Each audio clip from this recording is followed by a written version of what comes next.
नमस्कार विद्यार्थी मित्रांनो, आज आपण 8वीच्या इतिहासामधला जो काही नागरिक शास्त्राचा पार्ट आहे त्याच्यामधला चौथा धडा आपण बघणार आहोत, तो म्हणजे भारतीय न्याय व्यवस्था। आता याच्या अगोदर आपण 3 चॅप्टर बघितलेले आहेत। पहिला चॅप्टर आपण संसदीय शासन पद्धतीची ओळख, ओके, तो लेक्चर आता रेकॉर्ड झाला नाही, ते तुम्ही एकदा वाचून घ्या। परत नंतर दुसरा बघितला आपण भारताची संसद आणि तिसरा बघितला आपण केंद्रीय कार्यकारी मंडळ, ओके। आता यामध्ये जर बघितलं आपण भारताची संसद, भारताच्या संसदेमध्ये कोणते कोणते घटक असतात, जसे की लोकसभा, राज्यसभा, राष्ट्रपती, हे भारताच्या संसदेचे काय असतात, घटक असतात, ओके। परत नंतर मागच्या लेक्चर मध्ये आपण केंद्रीय कार्यकारी जे मंडळ असते, ओके, त्याची रचना कशी आहे, त्याचे कार्य काय काय आहेत आणि या सर्व गोष्टींची आपण इत्थंभूत माहिती बघितलेली होती, ओके। आणि आजच्या लेक्चर मध्ये आपण भारतातील न्याय व्यवस्था आपण हा चॅप्टर बघणार आहोत, ओके। आता भारतातील न्याय व्यवस्था बघा की नॉर्मली आता जे काय भारतीय काय जी काय संसद आहे व संसद जी आहे, संसदेमध्ये जसं आपण लोकसभा, राज्यसभा हे कायदे मंडळ झाले, हो की नाही। म्हणजेच काय की नॉर्मली या दोन्ही सभागृहांमध्ये कायदे तयार केले जातात, ओके। पहिल्यांदा त्या ठिकाणी मसुदा किंवा कच्चा मसुदा काही ठेवला जातो, ओके, आणि त्याच्यावरती विचार विमर्श होऊन त्या ठिकाणी कायदा तयार होतो। पण नॉर्मली एखादा जर कायदा म्हणजे काय जनहिताच्या म्हणजे काय फायद्याचा नसेल आणि तो जर म्हणजे काय एखाद्या पक्षाच्या म्हणजे काय पक्षाने काय केला असेल, बळजबरीने काय केलं असेल, पारित केला असेल आणि त्याच्यावरती जर राष्ट्रपतींची स्वाक्षरी जर झाली असेल आणि तो जर कायदा जनहिताच्या हिताचा नसेल किंवा जनराष्ट्राच्या हिताचा नसेल तर त्यावेळेस त्या कायद्याच्या विरोधात आपण न्यायालयामध्ये दाद मागू शकतो, ओके। म्हणजेच काय की भारतीय संसदीय शासन पद्धतीमध्ये कोणतीही एक प्रणाली किंवा कोणतीही एक संस्था काय वरचढ नाहीये, ओके। सर्व संस्थांवरती प्रत्येक जण अप्रत्यक्षरित्या काय ठेवत असतात, नियंत्रण ठेवत असतात, ओके, या फॉर्म मध्ये। मग बघा आता या ठिकाणी कायदे मंडळ व कार्यकारी मंडळ। आता कायदे मंडळ कशाला म्हणतात आणि कार्यकारी मंडळ कशाला म्हणतात हे तुम्हाला माहिती आहे चांगल्या प्रकारे, ओके। जे काय आपले दोन्ही पण सभागृह आहेत त्याला आपण कायदे मंडळ म्हणतो आणि जे काय कार्यकारी जे काय मंडळ आहे जसे की प्रधानमंत्री आणि त्यांचं जे काय मंत्रिमंडळ आहे, ओके, या फॉर्म मध्ये त्यांच्या बरोबरच न्यायमंडळ हा सुद्धा बघा शासन व्यवस्थेचा एक महत्वाचा घटक आहे। जे काही न्यायमंडळ आहे हा सुद्धा शासन व्यवस्थेचा एक महत्वाचा घटक आहे। बघा कायद्याची निर्मिती कायदे मंडळ करते। आता कायद्याची निर्मिती जी काय आहे ती करण्याचं काम कोण करते, कायदे मंडळ करते आणि कार्यकारी मंडळ त्याची अंमलबजावणी करते। आता अंमलबजावणी करणे म्हणजे काय की नॉर्मली तो कायदा सुव्यवस्था चांगल्या प्रकारे राखला जातोय की नाही, ओके, म्हणजे काय ह्या सगळ्या गोष्टींवर नियंत्रण ठेवण्याचं काम कोण करते, कार्यकारी मंडळ करते, ओके। बघा आणि न्याय मंडळ त्याला न्याय देते। तर म्हणजेच काय की नॉर्मली जे काही न्याय मंडळ आहे त्याला न्याय देण्याचं काम करत असते। बघा या पाठात आपण न्यायमंडळ न्यायदान कसे करते आणि त्यामुळे समाजातील अन्याय दूर होऊन सामाजिक स्वास्थ्य कसे प्राप्त होते याचा विचार करणार आहोत। तत्पूर्वी आपण न्यायदानाची आवश्यकता का असते हे थोडंसं आपण काय करूयात, समजावून घेऊयात। बघा आता जे काही बघा या ठिकाणी व्यक्तींमध्ये मते, परत नंतर बघा विचार, दृष्टिकोन, समजुती, श्रद्धा, संस्कृती इत्यादींबाबत भिन्नता असते। म्हणजेच काय की म्हणजे काय व्यक्तींमध्ये त्यांची जी काय प्रत्येकाची मते सारखी असतात का, नाही, वेगवेगळी असतात। परत प्रत्येकाचा विचार वेगवेगळा असतो, परत प्रत्येकाचा दृष्टिकोन बघण्याचा दृष्टिकोन हा वेगळा असतो, समजूत वेगळी असते, प्रत्येकाची श्रद्धा वेगळी आहे, संस्कृती वेगळी आहे, ओके। या सर्वांमध्ये काय भिन्नता आहे। बघा सहिष्णुता बाळगल्यास या बाबींमधून ओके संघर्ष निर्माण होत नाहीत। म्हणजेच काय की आपण प्रत्येक गोष्टीमध्ये जर सहिष्णुता जर आपण बाळगली तर त्या ठिकाणी म्हणजेच काय की संघर्ष निर्माण होत नाही, परंतु मतभिन्नता टोकाची झाल्यास त्यातून संघर्ष निर्माण होतात। म्हणजेच काय की त्या ठिकाणी भांडण आपण म्हणतो, ओके, त्या ठिकाणी संघर्ष होतात आणि त्यांचे निराकरण किंवा बघा निराकरण निपक्षपाती दृष्टीने कायद्यांच्या आधारे होण्याची गरज असते। म्हणजेच त्यांचं जे काही निराकरण आहे किंवा जे काही भांडण झालेलं आहे किंवा नॉर्मली जे काही मतभिन्नता झालेली आहे, ओके, जो काही संघर्ष झालेला आहे तो मिटवण्यासाठी ओके त्या ठिकाणी म्हणजे काय की न्यायमंडळ न्यायदानाचं काम करते। मग त्यासाठी न्यायमंडळ सारख्या निष्प्रह बघा यंत्रणा आवश्यक असतात, ओके, त्यासाठी न्यायमंडळासारख्या निष्प्रह ओके यंत्रणा काय असतात, आवश्यक असतात। मग आता यामध्ये जर आपण विचार जर केला तर व्यक्ती आणि शासन संस्था यांच्यातही ओके हितसंबंधाबाबत संघर्ष निर्माण होऊ शकतो। व्यक्ती आणि शासन संस्था, आता मला सांगा पाठीमाग म्हणजे काय शेतकरी कायदे केले होते, शेतकऱ्यांना संबंधित असे कायदे केले होते, त्याच वेळेस दिल्लीच्या संपूर्ण ज्या काय वाटा आहेत शेतकऱ्यांनी काय केल्या होत्या, बंद केल्या होत्या। कारण की तुम्ही जो आम्हाला शेतकऱ्यांचा कायदा केलेला आहे तो आम्हाला शेतकऱ्यांना मान्य नाहीये, हो की नाही, आणि सरते शेवटी ते कायदे संसदेला काय करावे लागले, रद्द करावे लागले, हो की नाही. या फॉर्म मध्ये मग व्यक्ती आणि शासन संस्था यांच्यातही हितसंबंधाबाबत संघर्ष निर्माण होऊ शकतात आणि शासनाचा एखादा निर्णय अथवा कायदा लोकांना अन्यायकारक वाटू शकतो. म्हणजेच काय की नॉर्मली जे काय शासनाचा एखादा निर्णय किंवा शासनानं केलेला जो काय कायदा आहे, ओके, तो कायदा काय वाटू शकतो, अन्यायकारक वाटू शकतो व त्या विरोधात न्यायालयात दाद मागता येते. ओके, शासनाने जे काय कायदे केलेले आहेत, ओके, हे कायदे ओके जर जनतेच्या हिताचे जर नसतील असे जर वाटू लागत असेल तर त्यावेळेस त्याच्या विरोधामध्ये आपण डायरेक्टली न्यायालयामध्ये दाद मागू शकतो किंवा त्याच्या विरोधामध्ये न्यायालयामध्ये आपण जाऊ शकतो. ओके, या फॉर्म मध्ये. मग बघा नेक्स्ट आहे आता संविधानातील सामाजिक न्याय व समता या उद्दिष्टांना अप्रत्यक्ष व्यवहारात आणण्यासाठी जे काय संविधानातील सामाजिक न्याय व समता ओके या उद्दिष्टांना प्रत्यक्ष व्यवहारात आणण्यासाठी ज्याप्रमाणे शासन प्रयत्न करते त्याचप्रमाणे न्यायमंडळ ही काही खटल्यांच्या बघा निकालाच्या द्वारे अथवा सक्रिय भूमिका घेऊन शासनाला पाठिंबा देऊ शकते. बघा समाजातील दुर्बल घटक जे आहेत ते, परत नंतर महिला, बालके, दिव्यांग आणि तृतीयपंथी, त्याला आपण ट्रान्सजेंडर असं म्हणतो, इत्यादी समाज घटकांना न्यायालय मुख्य प्रवाहात येण्यास ओके मदत करू शकते. म्हणजेच काय की यांच्यावरती जर जुलूम जबरदस्ती होत असेल किंवा अत्याचार होत असेल तर ओके त्याच्या विरोधामध्ये या सर्व व्यक्तींना किंवा सर्व घटकांना न्यायालयामध्ये दाद मागता येते. ओके, या फॉर्म मध्ये.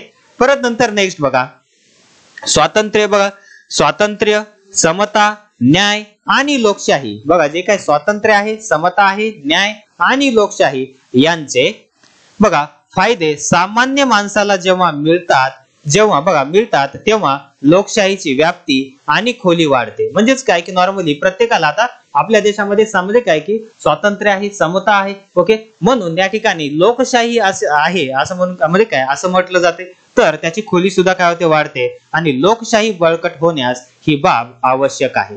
म्हणजेच काय की एखादी जर लोकशाही बळकट व्हायची असेल तर त्या ठिकाणी स्वातंत्र्य, समता, बंधुता ह्या सगळ्या गोष्टी आपल्याला त्या ठिकाणी पाहायला भेटल्या पाहिजे. ओके, या फॉर्म मध्ये.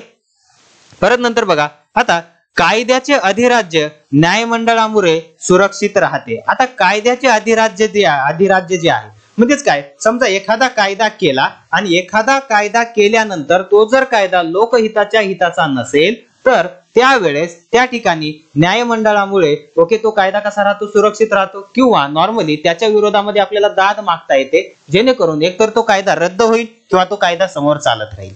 ओके, या फॉर्म मध्ये. मग बघा गरीब, श्रीमंत, प्रगत, अप्रगत, स्त्री, पुरुष या सर्वांना कायदा समान रीतीने लागू पडतो. ओके, सर्व गोष्टींसाठी सर्व कायदे हे समान रीतीने लागू पडतात हे न्यायदानातून स्पष्टपणे व्यक्त होते. परत नंतर न्यायालयाद्वारे नागरिकांच्या हक्कांचे संरक्षण होते. जे काय म्हणजे काय नागरिकांना जे काय हक्क दिलेले आहेत त्यामुळे त्या ठिकाणी म्हणजे काय नागरिकांचे जे काय हक्कांचं काय होते, संरक्षण होते. जर एखाद्या वेळेस तुमचे जर मूलभूत हक्क तुमचे डावलले जाऊ लागले असतील ओके तर त्यावेळेस तुम्ही डायरेक्टली कशामध्ये म्हणजेच काय की कोर्टामध्ये किंवा न्यायालयामध्ये तुम्ही जाऊ शकता आणि त्याच्या विरोधामध्ये तुम्ही याचिका दाखल करू शकता. ओके, या फॉर्म मध्ये. जर कोणा जर म्हणजे काय तुमच्यापैकी जर कोणाला जर म्हणलं की बाहेर फिरायचं नाही किंवा कुठं भाषण करायचं नाही, स्वतःची मत व्यक्त करायची नाहीत, पण म्हणजेच काय हे जे आहेत हे मूलभूत हक्क आहेत आणि हे जर हक्क तुमच्यापासून कोणी जर हिरावून घेत असेल तर त्याच्या विरोधामध्ये तुम्हाला डायरेक्टली न्यायालयामध्ये जाता येते. ओके, या फॉर्म मध्ये.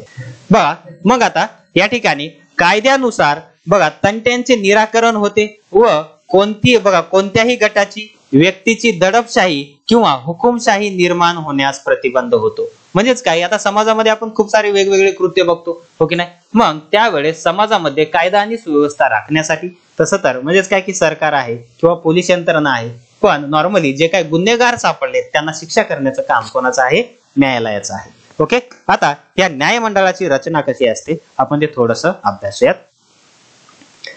मग बघा न्यायमंडळाची रचना. भारत हे संघ राज्य आहे. बघा केंद्र शासन आणि घटक राज्यांना बघा स्वातंत्र्य कायदेमंडळ व कार्यकारी मंडळ आहे.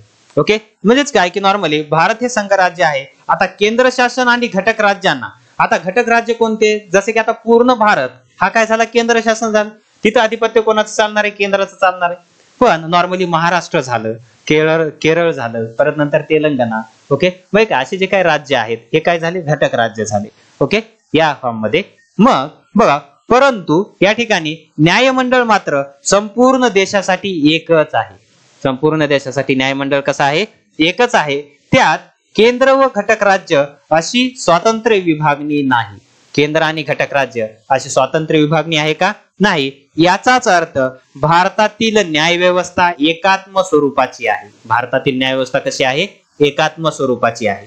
जर समजा तुम्हाला म्हणजे काय की उच्च न्यायालयामध्ये न्याय नाही भेटला तर तुम्हाला सर्वोच्च न्यायालयामध्ये नेलं जाते. म्हणजेच काय की आता उच्च न्यायालय, सर्वोच्च न्यायालय म्हणजे काय, घटक राज्यांचे जे काही न्यायालय असतात तिथं जर तुम्हाला जर न्याय भेटत नसेल तर तुम्ही सर्वोच्च न्यायालयाला जाऊ शकता. तिथं तुमच्या केसची हिअरिंग होते आणि तिथं तुमचा निकाल दिला जातो. म्हणजेच काय, ही जी यंत्रणा आहे कशी एकात्म स्वरूपाची आहे. बघा, या न्यायव्यवस्थेच्या सर्वोच्च पातळीवर भारताचे सर्वोच्च न्यायालय असून, भारताचे काय आहे, सर्वोच्च न्यायालय, त्याला आपण सुप्रीम कोर्ट म्हणतो. काय म्हणतो त्याला आपण, सुप्रीम कोर्ट असं म्हणतो. बघा, असून त्याखाली उच्च न्यायालये आहेत. ओके, त्याखाली काय आहेत, उच्च न्यायालय आहेत. परत नंतर उच्च न्यायालयांच्या नियंत्रणाखाली जिल्हा न्यायालय आणि त्यानंतर दुय्यम न्यायालये अशी रचना आहे. म्हणजेच काय, जसं आपल्या पालममध्ये जे काय दुय्यम न्यायालय आहेत. ओके, कोर्ट आहे ना इकडं. ओके, नाही या फॉर्म मध्ये. चला, म्हणजे काय, छोटे मोठे तुम्ही जर खून केले, चोऱ्या केल्या, लुटपाट्या केल्या तर त्या ठिकाणी तुम्हाला इथं नेलं जाते. ओके, पालमच्या न्यायालयामध्ये. आणि खूपच मोठं जर तुम्ही कांड केलं आणि त्यावेळेस जर तुमच्यावरती केस पडली, समजा तुम्ही इथं केस जिंकला तर तुमच्या विरोधामध्ये जिल्हा न्यायालय, जिल्हा न्यायालयामध्ये जरी तुम्ही केस जिंकली तर म्हणजे काय, उच्च न्यायालयामध्ये आणि परत नंतर सर्वोच्च न्यायालयामध्ये असं केसचं काय तुमचं हिअरिंग होत राहते. ओके, जर समोरची पार्टी जाणगी असेल तर. ओके, या फॉर्म मध्ये. नाही म्हणजेच काय की आता समजा, म्हणजेच काय, न्यायालयानं काय दिलं की नॉर्मली आता इथं यांच्या ओळखी आहेत. तसं तर न्यायालयामध्ये तसं होत नाही, पण इथं यांच्या ओळखी आहेत आणि पोलिसांच्या हाती काहीच पुरावा लागला नाही. पण मी बघितलंय ना, तू खून करताना किंवा तुम्ही खून करताना मी बघितलंय, हो की नाही. मग माझ्याकडे पुरावे आहेत, पण ते पुरावे मी चांगल्या प्रकारे जर सादर करू शकलो नसलो तर त्यावेळेस मी आणखी उच्च न्यायालयामध्ये किंवा वरच्या न्यायालयामध्ये काय करू शकतो, मी दाद मागू शकतो, परत तिथं अपील करू शकतो. ओके, या फॉर्म मध्ये. आता तिथं बी झालं म्हणजे काय की नॉर्मली एक तर जिल्हा न्यायालयावरती ती केस खंडित केली जाते किंवा नॉर्मली तिला उच्च न्यायालयामध्ये नेलं जाते. ओके, तिथेही आणखीन त्यांची हिअरिंग होते आणि ते वर्षानुवर्ष चालत राहते. मग नाही, मग सर्वोच्च न्यायालयामध्ये. ओके, सर्वोच्च न्यायालयामध्ये पण काही नाही झालं तर त्यावेळेस एक समिती तयार करतात आणि समिती तयार करून ती केस समितीकडे देतात. मग समिती त्याच्यावरती अभ्यास करते आणि अभ्यास करून त्या ठिकाणी त्याचा अहवाल सादर करते न्यायालयाला आणि न्यायालय मग नंतर त्याच्यावरती काय देते, निर्णय देते. ओके, या फॉर्म मध्ये. लक्षात, जसं की शहाबानू केस असेल किंवा नॉर्मली असे ज्या मोठमोठ्या केस आहेत. ओके, म्हणजेच काय की पोटगीच्या विरोधामध्ये. नाही, न्यायाधीशाला कसं करता येईल. ओके, म्हणजेच काय की नॉर्मली केसचा निकाल कोणत्या बाजूने चाललाय, कोणत्या बाजूने नाही. ओके, म्हणजे काय, हे सगळं झाल्यानंतरच त्याला निकाल देता येतो, केस मध्येच बंद करता येत नाही. ओके, म्हणजेच काय, जर न्यायालयामध्ये जरी केस ती सॉल्व्ह होत नसेल तर त्यावेळेस त्या केसला काय केलं जाते, म्हणजेच काय की सर्वोच्च न्यायालयाच्या एका खंडपीठाकडे किंवा नॉर्मली समितीकडे काय केलं जाते, सोपवलं जाते आणि तिथं त्याचं सुनावणी होते. ओके, या फॉर्म मध्ये.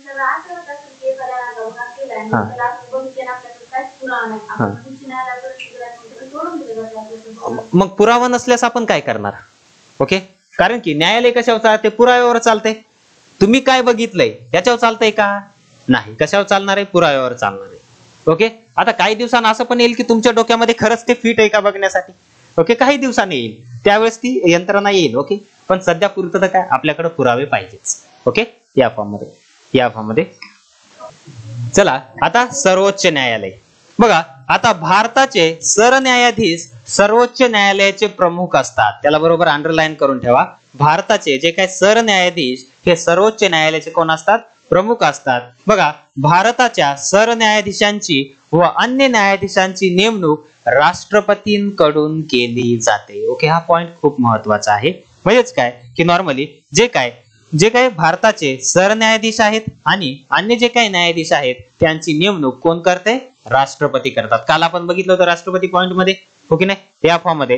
परत नंतर सर्वोच्च न्यायालयातील सर्वात श्रेष्ठ न्यायाधीश सरन्यायाधीश या पदावर नेमले जावेत असा संकेत आहे. म्हणजेच काय की नॉर्मली सर्वोच्च न्यायालयातील जे काय सर्वात ज्येष्ठ न्यायाधीश असतात, ओके, ते सरन्यायाधीश या पदावर नेमले जावेत असा संकेत आहे. म्हणजेच काय की जे काय सिनियरिटी नुसार या ठिकाणी काय केलं जाते, सरन्यायाधीश नेमला जातो. ओके, या फॉर्म मध्ये हे बरोबर लक्षात ठेवायचं. आता न्यायाधीश आणि सरन्यायाधीश याच्यामध्ये फरक आहे. आता सरन्यायाधीश म्हणजे तो सर्वोच्च न्यायालयाचा मुख्य माणूस, ओके, किंवा मुख्य प्रमुख, त्याला काय म्हणतो आपण, सरन्यायाधीश. आणि त्याच्या म्हणजे काय मदतीला जे काय दुसरे बाकीचे न्यायाधीश असतात त्याला काय म्हणतो आपण, म्हणजे काय की न्यायाधीश असं म्हणतो, किंवा नॉर्मली त्याच्या म्हणजे काय की त्याच्या अंडर. ओके, आता मला सांगा, देशात एवढ्या साऱ्या केसेस पेंडिंग आहेत. आता प्रत्येक केस मध्ये काय की सर्वोच्च न्यायालयामध्ये जाणारी केस ही सरन्यायाधीश हँडल करू शकते का? नाही. तर त्या ठिकाणी त्यांचे वेगवेगळे खंडपीठ तयार केले जातात आणि त्यांच्याकडे ती केस सोपवली जात असते. ओके, या फॉर्म मध्ये मग न्यायदानाचे काम कोणाच्याही दबावाखाली होता कामा नये. परत नंतर न्यायाधीशांना निर्भयपणे न्यायदान करता यावे यासाठी बघा न्यायमंडळ स्वतंत्र ठेवण्याचा प्रयत्न केला जातो. म्हणजे काय, जे काय न्यायमंडळ आहे ते स्वतंत्र ठेवण्याचा प्रयत्न केला जातो. त्यासाठी आपल्या संविधानाने बघा हे भारताचं सर्वोच्च न्यायालय कधी कधी तुम्ही टीव्ही मध्ये पण केलेलं आहे, म्हणजे काय बघितलं असेल. मग बघा भारताच्या संविधानामध्ये केलेल्या तरतुदी खालील प्रमाणे.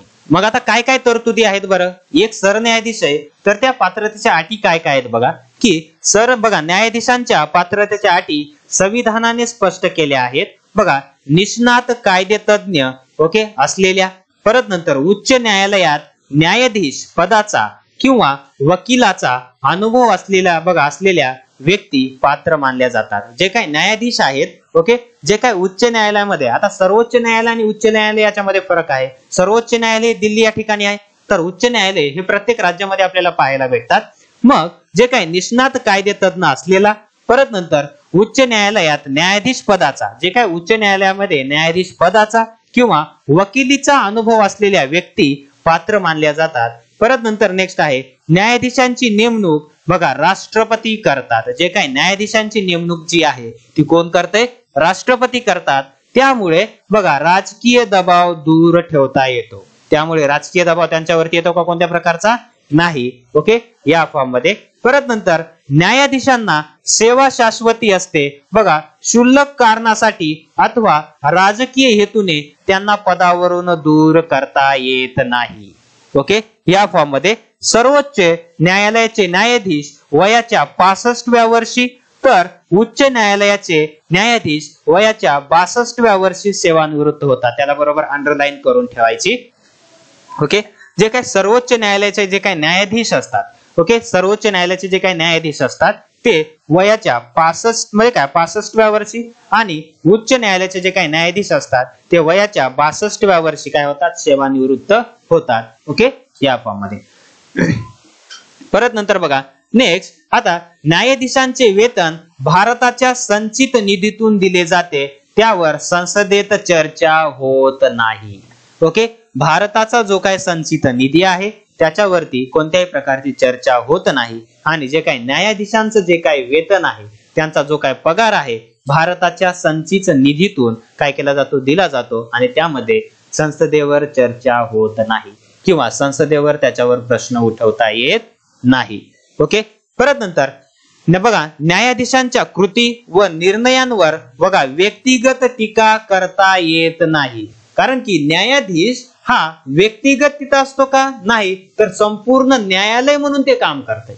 ओके, संपूर्ण न्यायालय म्हणून काय करते, ते काम करते. त्यामुळे त्याच्यावर व्यक्तिगत टीका करता येत नाही. ओके, कधी तुम्ही व्हॉट्सअपला फेसबुकला बघितलंय का, की समजा एखाद्या केसचा निर्णय दिलाय, तर केसचा निर्णय जर सरकारच्या उलट लागला, सरकारच्या विरुद्ध बाजूने लागला, तर सरकारला शिवाय घालतो आपण. पण एखाद्या न्यायालयाला शिवाय घालतो का, किंवा न्यायाधीशांना शिवाय घालतो का, नाही. यानं असं केलं गडे, ओके, म्हणू शकतो का, नाही. ओके, या फॉर्म मध्ये. परत नंतर बघा न्यायालयाचा अवमान करणे हा सुद्धा एक गुन्हा असून त्यासाठी शिक्षा होते. ओके, त्यामुळे कधी जर न्यायालयामध्ये गेलात तर चांगल्या प्रकारचं वर्तणूक आपलं असलं पाहिजे. ओके, या फॉर्म मध्ये बघा या तरतुदींमुळे अयोग्य टीकेपासून न्यायाधीशांना संरक्षण तर मिळतेच, पण त्याच बरोबर न्यायमंडळाचे स्वातंत्र्यही अबाधित राहते. म्हणजे काय, न्यायमंडळ कोणाच्याही दबावाखाली काम करत नाही. ओके, या फॉर्म मध्ये. परत नंतर नेक्स्ट आहे संसदेला न्यायाधीशांच्या वर्तनावर चर्चा करता येत नाही. न्यायाधीश कशा प्रकारचं वर्तन करत आहेत याच्यावरही त्यांना चर्चा करता येत नाही. ओके, संसद कितीही मोठी जरी असली तरीही. ओके, या फॉर्म मध्ये. परंतु न्यायाधीशांना या पदावरून दूर करण्याचा व त्यासाठी महाभियोग प्रक्रिया, ओके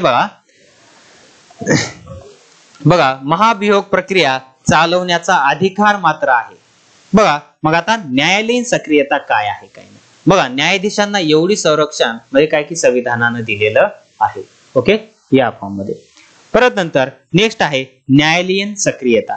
मग बघा आता न्यायालयाकडे तंटे गेल्यास न्यायालय ते सोडवते ही न्यायालयाबाबतची पारंपरिक प्रतिमा आहे. म्हणजे काय, न्यायालयाकडे काय तंटे जर गेल्यास तर न्यायालय ते सोडवते ही न्यायालयाबाबतची काय पारंपरिक प्रतिमा आहे. गेल्या काही दशकांपासून न्यायालयाच्या या प्रतिमेत बदल झाला असून न्यायालय सक्रिय झाले आहे. बघा याचा अर्थ न्यायालयात आता संविधानातील न्याय परत नंतर समतेची उद्दिष्टे पूर्ण करण्यासाठी पुढाकार घेत आहेत. म्हणजेच काय की नॉर्मली जर तुमचे जे काय समतेची उद्दिष्टे असतील किंवा संविधानातील जे काही न्याय असेल, जर हा तुमच्यामध्ये काय की हा तुमचा काय न्याय डावलला जात असेल तर त्यावरही न्यायालय काय करणार आहे, म्हणजे काय चर्चा करू शकते किंवा त्याच्यामध्ये पुढाकार घेऊ शकते. ओके, या फॉर्म मध्ये. मग समाजातील दुर्बल घटक परत नंतर महिला, आदिवासी, कामगार, शेतकरी, बालके यांना कायद्यांचे संरक्षण देण्याचा प्रयत्न न्यायालयाने केला आहे. जसं की म्हणजेच काय की अल्ट्रॉसिटी हा एक काय कायदा आहे. ओके, जे काय दलित समाज आहे ओके किंवा नॉर्मली जो काय समाज आहे त्यांच्यासाठी हा कायदा केलेला आहे. ओके, पूर्वीच्या काळी जर बघितला तर त्यांच्यावरती खूप सारी अट्रॉसिटी केली जायची. ओके, त्यामुळे ह्या कृत्यामुळे तो कायदा आणण्यात आला. ओके, खूप सारे जुलूम जबरदस्त अत्याचार केले जायचे, त्यामुळे हा कायदा आणण्यात आला. त्याच्यामुळे या ठिकाणी जो काही समाज होता त्या समाजाला काय भेटले, म्हणजे काय संरक्षण भेटलेलं आहे. ओके, या फॉर्म साठी बघा या फॉर्म मध्ये त्यासाठी जनहितार्थ याचिका महत्वाच्या ठरल्या आहेत. ओके, या फॉर्म मध्ये. परत नंतर नेक्स्ट आहे सर्वोच्च न्यायालयाचे कार्य. आता सर्वोच्च न्यायालयाचं कार्य काय काय आहे ते थोडंसं आपण बघूयात. बघा संघ राज्याचे न्यायालय, बघा या भूमिकेतून केंद्र शासन व घटक राज्य परत नंतर घटक राज्य व घटक राज्य परत नंतर केंद्र शासन व घटक राज्य आणि घटक राज्य यांच्यातील तंटे सोडवणे.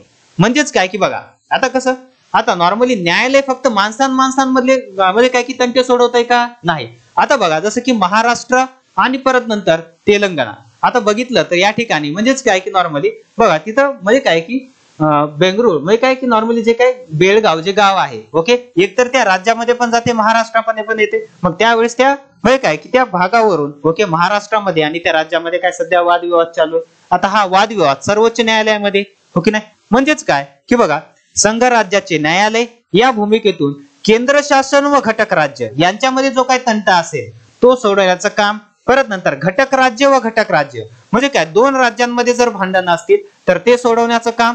केंद्र शासन व घटक राज्य आणि घटक राज्य म्हणजेच काय की नॉर्मली जर केंद्र शासन व घटक राज्य आणि घटक राज्य यांच्यातील तंटे सोडवण्याचं काम कोणाचं आहे, सर्वोच्च न्यायालयाचं आहे. ओके, या फॉर्म मध्ये. परत नंतर नेक्स्ट बघा आता नागरिकांच्या मूलभूत हक्काचे संरक्षण करणे आणि त्यासाठी आदेश देणे. ओके, हे पण काम करते. परत नंतर कनिष्ठ न्यायालयांनी दिलेल्या निर्णयांचा पुनर्विचार करणे. जे काही कनिष्ठ न्यायालय जे काही खालचे न्यायालय आहेत ओके त्यांनी जे काही निर्णय दिलेले आहेत त्या निर्णयावर पुनर्विचार केला जातो. म्हणजेच काय ती केस परत ओपन केली जाते या फॉर्म मध्ये. मग आपल्याही निर्णयांचा पुनर्विचार करणे. परत नंतर बघा आता सार्वजनिक दृष्ट्या महत्वाच्या प्रश्नांवरील कायदेशीर बाजू समजावून घेण्यासाठी राष्ट्रपतींनी सल्ला विचारल्यास तो देणे. म्हणजेच काय की नॉर्मली जे काही न्यायालय आहे सर्वोच्च न्यायालय हे राष्ट्रपतींनाही सल्ला देऊ शकते. ओके, या फॉर्म मध्ये आलं लक्षात. एवढी कार्य ही सर्वोच्च न्यायालयाची आहेत. ओके, या फॉर्म मध्ये. नेक्स्ट आहे बघा आता न्यायालयीन पुनर्विलोकन. ओके, बघा आता न्यायालयीन पुनर्विलोकन काय आहे. बघा या ठिकाणी कलर थोडासा मी चेंज करतो म्हणजे दोन्ही कलर सेमच होईल. बघा सर्वोच्च न्यायालयावर असणारी आणखी एक महत्वाची जबाबदारी म्हणजे संविधानाचे संरक्षण करणे होय. म्हणजेच काय की आता नॉर्मली पूर्ण देशच संविधानावर चाललाय तर म्हणजे काय की नॉर्मली संविधानाचं रक्षण करण्याचं काम कोणाचं आहे? मग न्यायालयाचं आहे, हो की नाही? मग बघा, संविधान हा देशाचा मूलभूत कायदा असतो हे तुम्हाला माहिती आहे. परत नंतर या कायद्याचा भंग होईल अथवा त्याविरोधी बघा असेल असे कायदे संसदेला करता येणार नाहीत. ओके, त्यामध्ये काय नॉर्मली जे काय संविधानामध्ये ज्या काही तरतुदी आहेत त्या तरतुदींच्या विरोधामध्ये संसदेला कायदे करता येणार नाहीत. जसं की आरक्षण हे 50% वर नसलं पाहिजे. एक्सेप्शनल केस मध्ये ते जाऊ शकते, पण त्या एक्सेप्शनल केस जे आहेत त्या घटक राज्यांना सिद्ध कराव्या लागतात. पण 50% वर आरक्षण जाऊ दिलं म्हणजे काय जायचंच नाही हे कुठं आहे? संविधानामध्ये आहे. पण आता बघा नॉर्मली आता 50% वर आरक्षण, जर मराठ्यांना आरक्षण दिलं तर 50% वर चाललंय, हो की नाही? मग आता हे एक्सेप्शनल केस मध्ये ओबीसीतून आरक्षण काय केलं जाते? मागितलं जाते, जेणेकरून आरक्षणाचा टप्पा म्हणजे काय की आरक्षणाचा भाग पण वाढणार नाही आणि परत नंतर ते आरक्षण पण भेटेल, हो की नाही? पण सेपरेट मराठ्यांना जर आरक्षण जर दिलं तर मला सांगा महाराष्ट्राचं आरक्षण हे 50% वर चाललंय, हो की नाही? पण संविधानामध्ये काय लिहिलंय की 50% वर आरक्षण गेलं नाही पाहिजे आणि त्या विरोधात कायदे करण्याचा अधिकार संसदेला नाही, हो की नाही? मग मला सांगा संसदेला नाही म्हणजे घटक राज्यांमध्ये विधान परिषद आणि विधानसभेला नाही, हो की नाही? आता विधान परिषद आणि विधानसभेला नाही, जसे की मराठ्यांना आरक्षण दिलं पण ते आरक्षण काय झालं? बंद झालं, कारण की ते 50% वर गेलं, हो की नाही?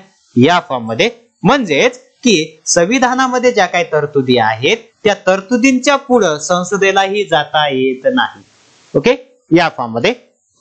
मग बघा संविधानात बदल करायचा म्हणल्यास त्याच्यासाठी ओके म्हणजे काय विशेष बहुमताची आवश्यकता असते आणि तेवढं बहुमत ओके विशेष बहुमत संविधानामध्ये बदल करायचा म्हटल्यास मिळत नाही. ओके, या फॉर्म मध्ये करता येते, नाही बसत. ओके, म्हणजे काय जास्त वर जाते या फॉर्म मध्ये नाही. ओके, नाहीच बसत. ओके, चला परत नंतर बघा आता बघा नेक्स्ट बघा आता कार्यकारी मंडळाचेही प्रत्येक धोरण आणि कृती संविधानाशी बघा सुसंगत असावी लागते. जे काय कार्यकारी मंडळ आहे, कार्यकारी मंडळाचं प्रत्येक जे काय धोरण आहे आणि जी काय कृती आहे, कार्यकारी मंडळ कशाला म्हणतात हे तुम्हाला तर चांगल्या प्रकारे समजलं असेल अशी अपेक्षा करतो. ओके, बघा धोरण आणि कृती संविधानाशी सुसंगत असावी लागते आणि संसदेचा एखादा कायदा किंवा कार्यकारी मंडळाची एखादी कृती बघा संविधानातील तरतुदींचा भंग करणारी असल्यास, संविधानातील तरतुदींचा काय भंग करणारी असल्यास तो कायदा आणि ती कृती न्यायालय बेकायदेशीर ठरवते व रद्द करते. ओके, जसं की मराठा आरक्षण मागच्या वेळेस केलं तसं. ओके, म्हणजेच काय की 50% वर गेलं, बेकायदेशीर झालं, त्यामुळे न्यायालयाने रद्द केलं. ओके, या फॉर्म मध्ये. मग बघा आता न्यायालयाच्या या अधिकाराला न्यायालयीन पुनर्विलोकनाचा अधिकार असे म्हणतात. हा जो अधिकार आहे ओके प्रत्येक बॉडी ही संविधानाच्या तरतुदीनुसार काम करते की नाही आणि काम जर करत नसेल, कृती जर करत नसेल तर त्याच्यावरती निर्बंध घालण्याचा अधिकार हा कोणाला आहे? न्यायालयाला आहे. मग मला सांगा आता संसद सर्वोच्च आहे का न्यायालय सर्वोच्च? आता तुम्हाला न्यायालय वाटेल, आणखीन समोर गेल्यानंतर आणखीन तुमचा विचार बदलणार आहे. ओके, चला परत नंतर बघा आता हे उदाहरण पहा. बघा निवडणुकीस उभे राहणाऱ्या उमेदवारांना न्यायालयाने त्यांची मालमत्ता आणि उत्पन्न तसेच शैक्षणिक पात्रता यांविषयीची माहिती शपथपत्राद्वारे देण्यास सांगितली होती. ओके, बघा परत नंतर उमेदवारांबाबत अचूक माहितीच्या आधारे मतदारांना मतदान करता येईल हा त्यामागील हेतू होता. परत नंतर आपली निवडणूक प्रक्रिया अधिक पारदर्शक करण्याचा हा प्रश्न नाही का? म्हणजेच काय की नॉर्मली आपली निवडणूक प्रक्रिया जी काय आहे अधिक पारदर्शक व्हायला पाहिजे. आता ज्यावेळेस समजा सरपंचिकीचा जर आपल्याला जर फॉर्म भरायचा असेल तर आपल्या घरी म्हणजे काय की टॉयलेट असणं गरजेचं आहे. ओके नाही, मग तेवढ्या पुरतं डबकं उभं राहायचं आणि त्याचा फोटो काढून काय करायचं टाकून द्यायचा. ओके, आताही कोण बघितलं म्हणजेच काय की नॉर्मली जे गावचे सरपंच होऊन गेलेले त्यांच्या घरी टॉयलेट नाही. ओके, त्यांच्या घरचे सर्व बाहेर जातात. ओके, मग मला सांगा आता कितपत लोकशाही आणखीन जिवंत आहे बरं? ओके, या फॉर्म मध्ये. मग अशा गोष्टी सर्व बघा आपली निवडणूक प्रक्रिया अधिक पारदर्शक करण्याचा हा प्रयत्न नाही का? या संदर्भातील न्यायालयाचे आणखी काही बघा आदेश आहेत का आणि याबाबत माहिती आपण जाणून घ्या. ओके, या फॉर्ममध्ये. परत नंतर बघा आता जनहितार्थ याचिका. आता जनहितार्थ याचिका किंवा जनहित में जारी. ओके, असं नाव कधी ऐकलं असेल तुम्ही? जनहित में जारी. कदाचित ते पिक्चर पण आहे. ओके आहे, घरी गेल्यानंतर बघा बघा जनहितार्थ याचिका. आता हे म्हणजे काय ते बाहेरचं झालं, थोडस अभ्यासाचं बघा की जनहितार्थ याचिका म्हणजे सार्वजनिक प्रश्न सोडवण्यासाठी प्रयत्नशील असलेले नागरिक, परत नंतर सामाजिक संघटना किंवा बिगर शासकीय संघटना यांनी संपूर्ण जनतेच्या वतीने न्यायालयात दाखल झालेली याचिका. ओके, आणि न्यायालय त्यावर विचार करून काय देते? निर्णय देते. ओके, तर त्यालाच आपण काय म्हणतो? जनहितार्थ याचिका असं म्हणतो. मग ओके, या फॉर्म मध्ये आलं लक्षात. नेक्स्ट आहे उच्च न्यायालय. आता काय बघितलं आपण? सर्वोच्च न्यायालयाविषयी सगळी माहिती बघितली आतापर्यंत. ओके नाही, ही आतापर्यंतची काय माहिती बघितली, जेवढी काय जन्मकुंडली बघितली, ही कोणाची होती? सर्वोच्च न्यायालयाची. आता उच्च न्यायालय बघा. आता या ठिकाणी बघा नेक्स्ट, हा मगाचा जो काय वाद होता तो महाराष्ट्र आणि कर्नाटक मध्ये आहे. ओके, तेलंगणामध्ये नाही, ते चुकून माझ्याकडून झालं. ओके, महाराष्ट्र आणि कर्नाटक. ओके, या फॉर्म म्हणजे काय जे सीमावाद जो आहे याच्यावरून बेळगाव वरून. ओके, या फॉर्म मध्ये. हा चला उच्च न्यायालय. चला बघ आता या ठिकाणी बघ भारताच्या संविधानातील ओके प्रत्येक राज्य बघा घटक राज्यासाठी एक उच्च न्यायालय स्थापन करण्याचा अधिकार संसदेला देण्यात आलेला आहे. बघा नॉर्मली नवीन राज्य स्थापन झालं की त्या ठिकाणी उच्च न्यायालय असतंच. ओके, आणि हा अधिकार कोणाला दिलेला आहे? कोणाकडे आहे? अरे संसदेला आहे. कोणाला आहे? संसदेला.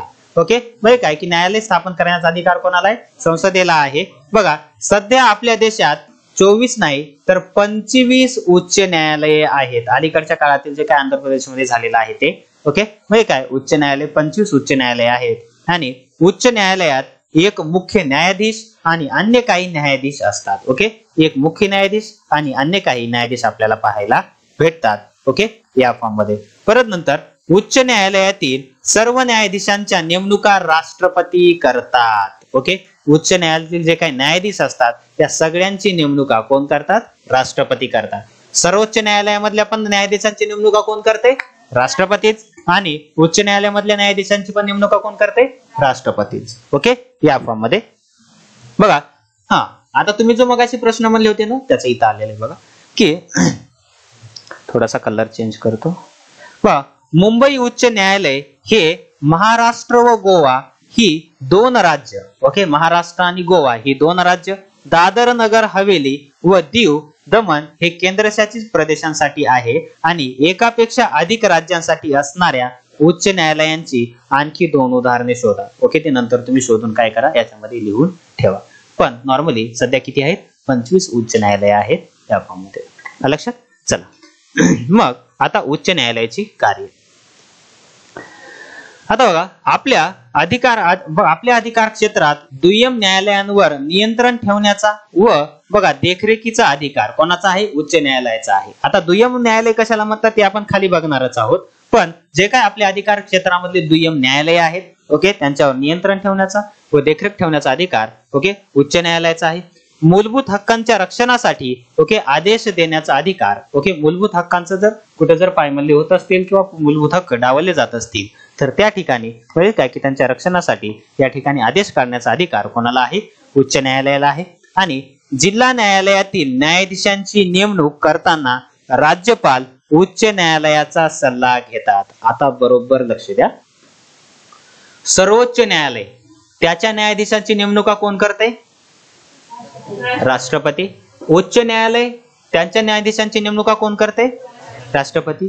पण जे काय जिल्हा न्यायालय आहेत ओके यांच्या न्यायाधीशाची नेमणुका कोण करते या ठिकाणी? राज्यपाल. कोण करते? राज्यपाल. तसा जे म्हणजे काय जसं देशासाठी राष्ट्रपती तसं राज्यासाठी राज्यपाल. ओके या फॉर्म मध्ये लक्षात. चला मग आता जिल्हा व दुय्यम न्यायालय ज्या न्यायाधीशांशी ओके लोकांचा नेहमी संबंध येतो बघा ज्या न्यायाधीशांशी सॉरी या ठिकाणी ज्या न्याय संस्थेशी लोकांचा नेहमी संबंध येतो ती जिल्हा आणि तालुका पातळीवरील न्यायालये होत. आता मला सांगा, डायरेक्टली तुम्ही केस घेऊन सर्वोच्च न्यायालयामध्ये जाता का? नाही. ओके, की बाबा माझ्या केसचा निकाल द्या म्हणून नाही. तर तुम्हाला म्हणजेच काय की तालुका आणि जिल्हा न्यायालय काय पातळीवर न्यायालयामध्ये जावं लागते. परत नंतर बघा, प्रत्येक जिल्हा न्यायालयात एक जिल्हा न्यायाधीश असतो. प्रत्येक जिल्हा न्यायालयामध्ये एक जिल्हा न्यायाधीश आपल्याला पाहायला भेटतो. ओके, या फॉर्म मध्ये. परत नंतर बघा, आता भारतातील कायदा पद्धतीच्या शाखा बघा. कायदा पद्धतीच्या प्रमुख 2 शाखा आहेत. एक आहे फौजदारी न्यायालय, दिवाणी कायदा, आणि दुसरा आहे फौजदारी कायदा. ओके, सॉरी त्या ठिकाणी बघा, दिवाणी कायदा आणि दुसरा आहे फौजदारी कायदा. ओके, आता हे थोडंसं आपण बघूयात, जो की तुमच्या मनामध्ये पाठीमागे प्रश्न होता, मी सांगितला होता, पण तरी पण याच्यामध्ये दिलेलं आहे. ओके, दिवाणी कायदा आणि फौजदारी कायदा काय असतो ते बघा. मग आता यामध्ये जर बघितलं तर बघा, दिवाणी कायदा व्यक्तींच्या हक्कांवर गदा आणणारे तंटे. म्हणजेच काय की मूलभूत हक्क जर माझे काढून घेत असू तर मी डायरेक्टली दिवाणी कायद्यानुसार काय करू शकतो, केस करू शकतो. बघा, व्यक्तींच्या हक्कांवर गदा आणणारे तंटे या कायद्याच्या अंतर्गत येतात. उदाहरणार्थ बघा, जमिनी संबंधीचे वाद, परत नंतर भाडे करार, घटस्फोट, परत नंतर इत्यादी जे काय वाद असतात ते कशामध्ये असतात? दिवाणी न्यायालयामध्ये आपल्याला पाहायला भेटतात किंवा दिवाणी कायद्यामध्ये आपल्याला पाहायला भेटतात. बघा, त्या ठिकाणी बघा की संबंधित न्यायालयापुढे याचिका दाखल केल्यानंतर न्यायालय त्यावर निर्णय देते. ओके, बघ काय न्यायालय त्यावर काय करते? निर्णय देते. त्याला काय म्हणतो आपण? दिवाणी कायदा असं म्हणतो. ओके, म्हणजेच काय की जमिनी संबंधीचे जे काय वाद असतील किंवा भाडे करार असेल किंवा घटस्फोट असेल, ओके, बघ काय या संबंधीच्या जे काही. ओके, परत नंतर नेक्स्ट आहे फौजदारी कायदा. मग बघा, आता गंभीर स्वरूपाचे गुन्हे फौजदारी कायद्याच्या आधारे सोडवले जातात. ओके, म्हणजेच काय की जे काय गंभीर स्वरूपाचे जे काय गुन्हे केले असतील तर ते कायदे फौजदारी कायद्याच्या आधारे सोडवले जातात. जसे की चोरी, घरफोडी, परत नंतर हुंड्यासाठी छळ करणे, परत नंतर हत्या इत्यादी या गुन्ह्यांबाबत बघा प्रथम पोलिसांकडे प्रथम माहिती अहवाल, त्याला आपण FIR असं म्हणतो. काय म्हणतो त्याला आपण? FIR असं म्हणतो. ओके, दाखल केला जातो. त्याच्यावर पहिल्यांदा FIR दाखल केला जातो आणि पोलीस त्याचा तपास लावतात आणि नंतर कोर्टामध्ये मध्ये खटला दाखल होतो आणि पुन्हा गुन्हा सिद्ध झाल्यास शिक्षेचे स्वरूपही गंभीर असते. ओके, या फॉर्म मध्ये. परत नंतर बघा, आता भारतातील न्यायव्यवस्थेचे देशाच्या प्रगतीत मोठे योगदान आहे. सामान्य माणसाच्या मनातही न्यायव्यवस्थेबद्दल आदर असून त्यावर विश्वास आहे. ओके, कानून अंधा नाही होता. ओके, या फॉर्म मध्ये. मग आता व्यक्ती स्वातंत्र्याचे व्यक्ती स्वातंत्र्याचे, परत नंतर संघराज्याचे, परत नंतर संविधानाचे संरक्षण भारतातील न्यायव्यवस्थेने केले आहे. परत नंतर भारतातील लोकशाही बळकट करण्यात न्यायालयाचा खूप मोठा वाटा आहे. ओके, या फॉर्म मध्ये आलं लक्षात. म्हणजेच काय की या पाठामध्ये आपण सर्व काही न्यायालयाविषयी काय बघितलं आपण, किंवा न्यायव्यवस्था, भारतीय न्यायव्यवस्था कशी आहे कशी नाही ही थोडक्यात अभ्यासलेली आहे. ओके, पण याच्यामध्ये आणखीन डिटेल मध्ये आपल्याला जाऊन याच्यामध्ये अभ्यास करता येतो. ओके, या फॉर्म मध्ये आलं लक्षात. चला भेटूयात आता नेक्स्ट लेक्चर मध्ये, आणि नेक्स्ट लेक्चर मध्ये आपण राज्य शासन बघणार आहोत. म्हणजेच काय की आतापर्यंत आपण काय केलं, याच्या अगोदरच्या चॅप्टर मध्ये की केंद्र शासन बघितलं. काय बघितलं? केंद्र शासन. आता राज्य शासन, आता राज्याचं पण शासन असणार आहे की नाही? ओके ना. तर राज्य शासन काय आहे काय नाही या सर्व गोष्टींची इत्थंभूत माहिती आपण बघणार आहोत. ओके, आलं लक्षात. चला भेटूयात नेक्स्ट लेक्चर मध्ये. तोपर्यंत थँक्यू सो मच. अभ्यास करा.